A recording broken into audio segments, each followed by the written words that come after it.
한국 K2 전차와 K9 자주포가 빨리 들어왔으면 좋겠어요. 기대하고 있습니다.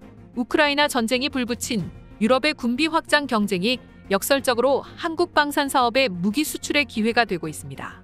러시아와 국경을 맞대고 있는 폴란드는 GDP 대비 국방비 지출 규모를 내년에 나토 회원국 최고 수준인 3%까지 늘릴 계획으로 5년 안에 병력도 30만 명으로 2배 이상으로 증강하겠다고 밝히며 군비 확장 경쟁에 본격적으로 뛰어들었습니다. 냉전 이후 군비 확충에 소극적이었던 독일까지도 연방 하원이 올해 6월 1,000억 유로, 약 134조 원 규모의 특별방위기금 조성안을 승인할 정도로 분위기가 확 바뀌었습니다. 이런 분위기에 한국 방산은 글로벌 시장 공략에 속도를 내고 있는데요. 얼마 전엔 러시아의 위협을 이유로 군비 증강을 본격화한 폴란드 국방부가 한국에 러브콜을 보내왔습니다. 지난달 한국은 폴란드 정부와 20조 원 규모의 FA-50 경공격기와 K2 전차, K9 자주포를 수출하는 계약을 체결하며 글로벌 시장에서 무기 우수성을 인정받았는데요. 뒤이어 현대로템 하나디펜스가 폴란드 군비청과 K2, K9 수출을 위한 약 7조 원 규모의 1차 이행 계약을 체결하며 폴란드에 갈 채비를 마쳤습니다. 그런데 폴란드 현지에서도 한국에서 무기를 대거 수입한다는 소식을 군인뿐 아니라 일반 시민들도 잘 알고 있었는데요. 최근 폴란드 바르샤바에서 열린 한 행사에서는 K9 차체를 기반으로 만든 폴란드형 자주포를 비롯해 각종 무기가 전시됐는데 이곳에 모인 폴란드인들은 한국산 무기가 언제 들어오는 거냐며 질문을 쏟아냈습니다. 폴란드 군인들도 한국산 무기가 빨리 도입돼야 한다고 강조했는데요. 러시아가 침공한 우크라이나의 폴란드가 무기를 지원하면서 국방력 공백 우려가 높아졌기 때문입니다.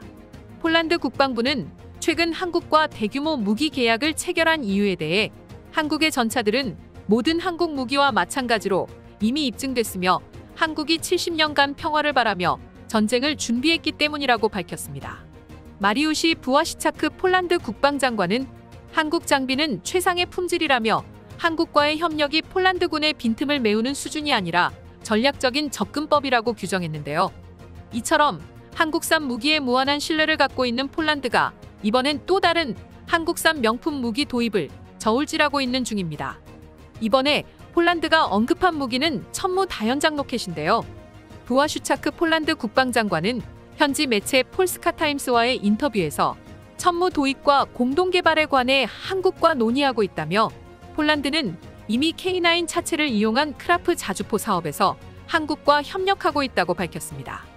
천무는 한국이 독자 기술로 개발한 다연장 로켓 발사 시스템으로 한화 방산부문 및 한화 디펜스를 중심으로 2013년 개발됐으며 탑재 가능한 포탄의 최대 사거리는 80km로 알려져 있습니다. 아울러 한국 방산은 폴란드에 이어 호주 시장까지 공략할 것으로 보이는데요. 한화 디펜스의 레드백 장갑차가 호주 수출에 성큼 다가섰기 때문입니다. 지난달 한화 디펜스가 폴란드에 3조 2천억 원 규모의 K9 1차 공급 계약을 맺은 데 이어 5조 원대로 예상되는 장갑차 수출에서도 잭팟을 눈앞에 두게 됐습니다. 최근 우리 국방부는 호주의 레드백 장갑차 수출을 준비하고 있는데 9월에 우선 협상 대상자가 선정된다는 게 호주 측 예상이라며 레드백 장갑차를 호주에 수출할 수 있을 것이라고 자신했습니다.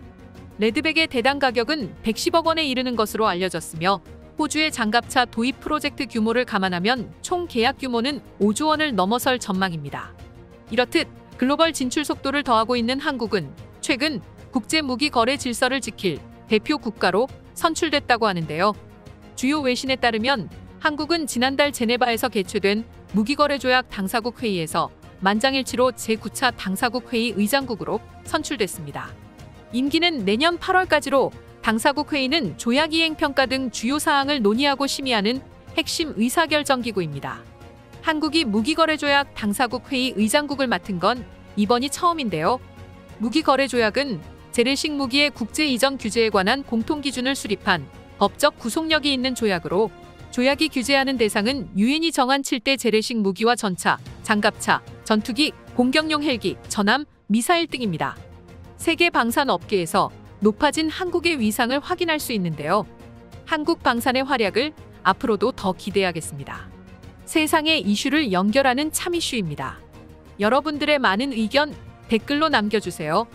시청해주셔서 감사합니다.